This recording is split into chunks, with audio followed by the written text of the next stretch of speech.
There's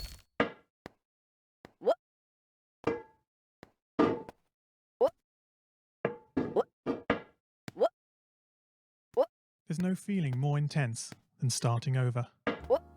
If you've broken your Scratch project moments after you've shared it, as I have, or you spent hours working on a project only to notice too late that one of your sprites has unexplainably gone missing. If you've made use of that difficult to name thing of thing block within the sensing category, amazingly useful but capable, due to a Scratch bug, of leaving you crying as it dumps all your scripts in one big unordered heap. If you've made real progress coding a game over the course of the week, only to come back the next day to discover you weren't even logged in, nothing has been saving. Starting over is harder than starting up. If you're not ready for that, like if you've already had a bad day at school, then what you're about to go through may be too much. Feel free to go away and come back. I'll be here. Alright, thanks for coming with me on this trip. I'll understand if you need to take a break at any point. Just find a safe place to stop and remember to pause the game by pressing P. On Scratch you can find loads of remixed or reimagined recreations of existing games, and with good reason. George Bernard Shaw said, "Imitation is not just the sincerest form of flattery, it's the sincerest form of learning." This game is a recreation of a game that came out in 2017, titled Getting Over It with Bennett Foddy. That game in turn was a homage to a free game that came out in 2002. Both games involved dragging yourself, using a hammer, up a mountain assembled from assets and objects sourced from many other games.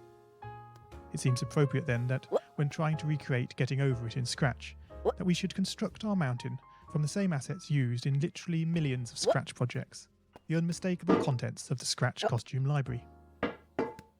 Unlike Unity or Unreal, Scratch does not provide you with a built-in physics or 3D rendering engine. There's no state-of-the-art debugger, you can't even pause your scripts. We are forced to program old school. Our experience capped at 30 frames per second on a 480 by 360 pixel stage. But these very restrictions force us to experiment, to think out of the box, to grow as developers as we become masters of all things Scratch.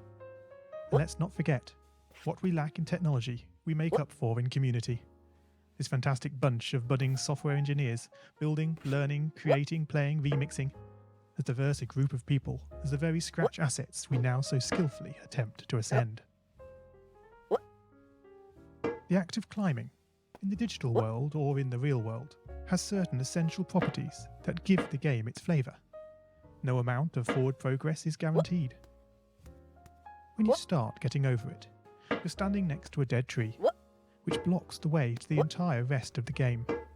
You prod and poke at it, exploring the limits of your reach and strength, trying to find a way up. When starting a new Scratch project, that initial blank slate is both refreshing and at times a little scary.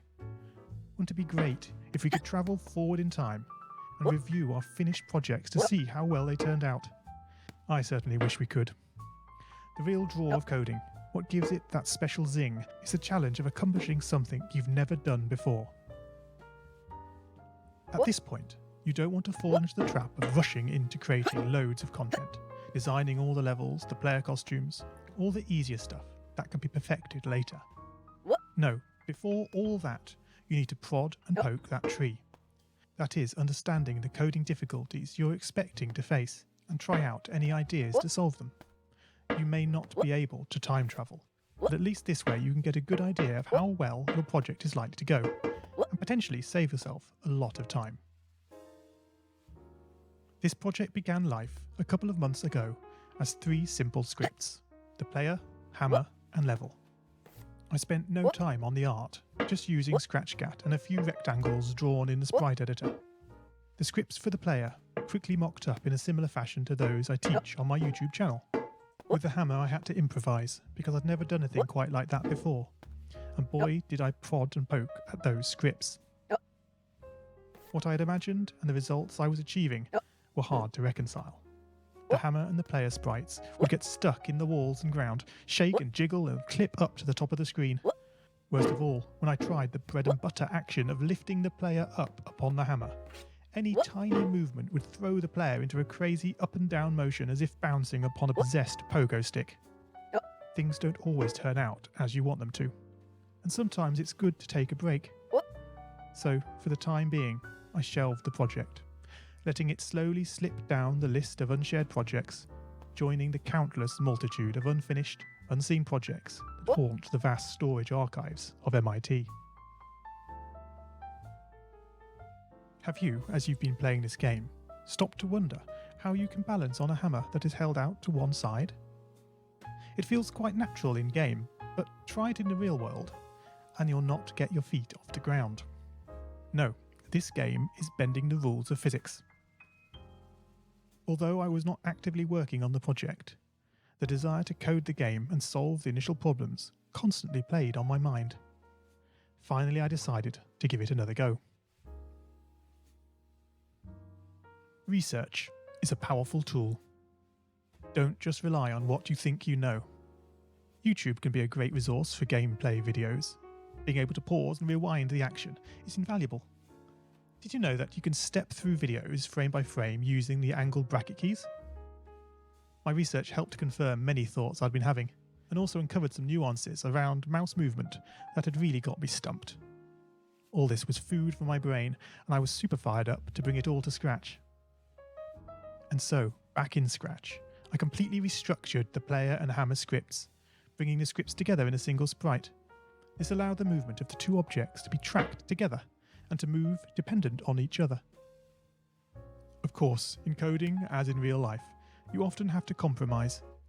It isn't reasonable to implement a full physics engine in Scratch, but often it's enough to create a good estimate of what the player is expecting. 1 + 1 is 2. If this wasn't always the case, if sometimes the answer was 3, then we would be in trouble.